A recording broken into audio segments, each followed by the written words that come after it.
Je me sens un peu humble hein, face à tout ça. Vous savez, mes amis vont installer notre exposition, celle que nous avons réalisée avec Créativage. Et donc, j'attends la journaliste qui va venir m'interviewer. Oh. M'interviewer, René. Bonsoir. Bonsoir, comment allez-vous? Et bonsoir à tous. Je suis très émue, je vous garantis, face à la salle, et surtout à tout ce qu'on a entendu. Bon, tellement écoutez, émouvant. Je vais vous poser des questions. Oui, parce que ça va peut-être un petit peu m'aider. Je prie mon pense-bête, même si c'est interdit. Alors, René, oui. Vous allez nous parler donc de l'association Créativage. Oui. Qui se trouve à quel endroit? Parce que c'est à Plouzané, mais c'est son social de...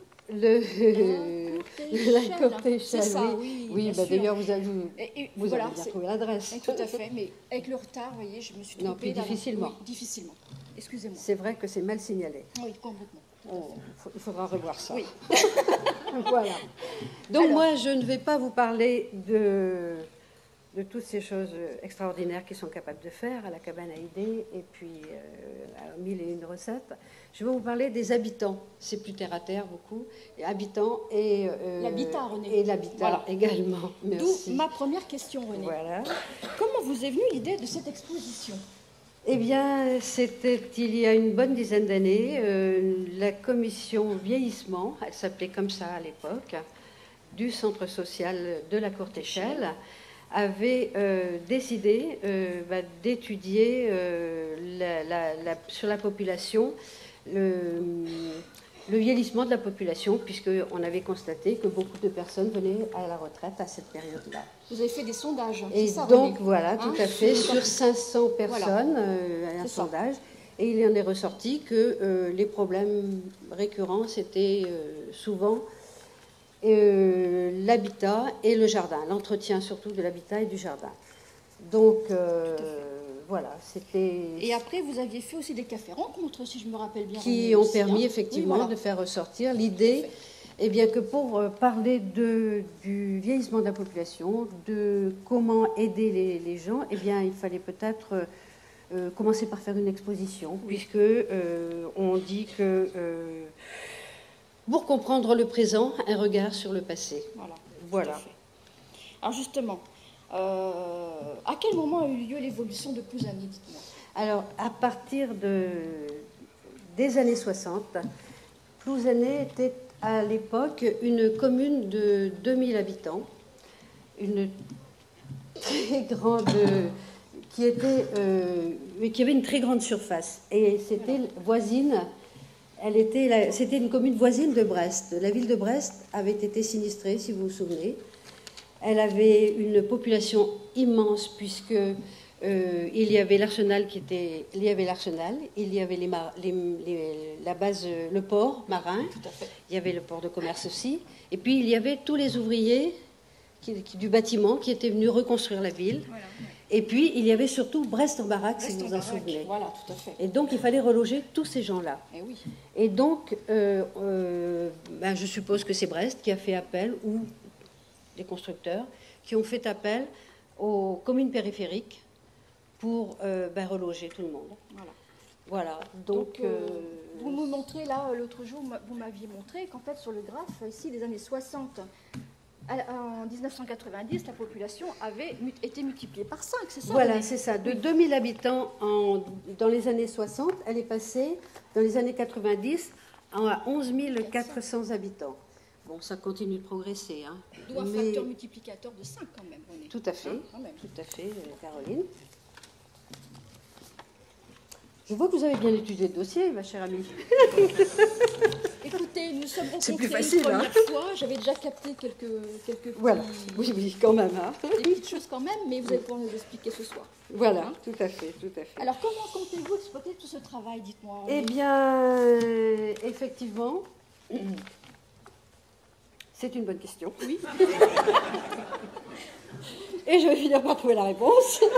Mais bien sûr.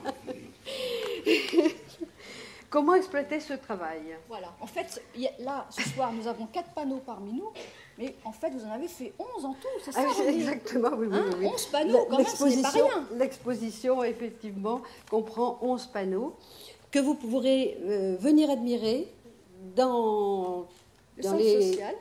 Déjà, voilà, la courte déjà, oui, elle est effectivement en place là-bas, voilà. sauf ces 4 panneaux que nous avons voulu vous montrer. Ce soir, voilà. Et puis ensuite, elle ira à la mairie, à la médiathèque, dans à la mairie, oui, à la mairie, oui. dans les centres commerciaux. Et dans les centres commerciaux qui ont D'accord. accepté de la recevoir dans leur galerie marchande, à l'EHPAD sans doute aussi.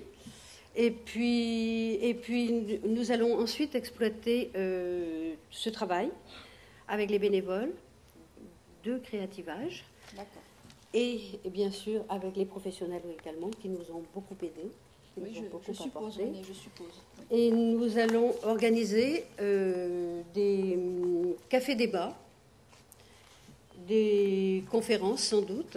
Et puis, vous êtes tous invités à venir partager avec nous et surtout nous donner des idées pour voir comment imaginer demain. René, j'aimerais quand même que vous puissiez expliquer un peu plus ces maisons. Ces maisons que vous avez, elles ont quand même une caractéristique. Oui, c'est vrai que nous avons fait un panneau sur les maisons d'hier. Donc, ce sont les maisons qui ont été les premières constructions, qui sont des Brest-Lorient, et ensuite d'autres constructions. Type Castor, c'est pas ce que vous m'aviez dit au téléphone. Celles-ci ne sont pas les types Castor, mais les Castors effectivement aussi construits. Très bien. Alors celles-là, c'est d'autres, mais bien d'autres promoteurs ont évidemment réalisé des lotissements sur Plouzané. Tout à fait. Mais moi, ce que je vois en tout cas sur l'architecture de ces maisons, c'est qu'il n'y a pas de chambre ni de salle de bain en bas, en fait. Alors, c'était pas conçu comme ça à l'époque. Il y avait un rez-de-chaussée où les pièces à vivre dans la journée. Et puis le soir, on montait un escalier pour aller dans sa chambre et dans sa salle de bain. Mais on vieillit, voilà. On perd de ses forces, on perd même aussi un petit peu de ses neurones. Vous voyez, mais c'est normal, hein. Après tout. Et puis l'émotion fait ça aussi, hein.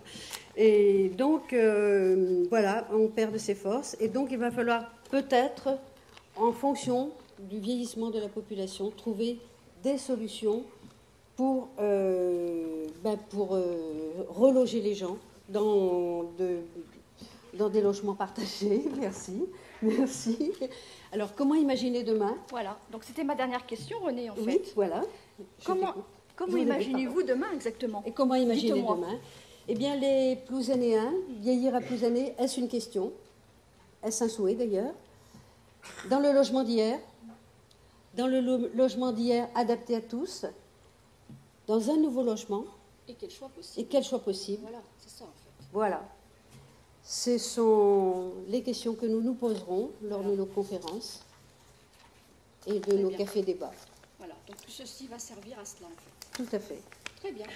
Merci. René, je vous remercie beaucoup. Eh bien, et merci beaucoup. Je ne traîne pas trop parce que...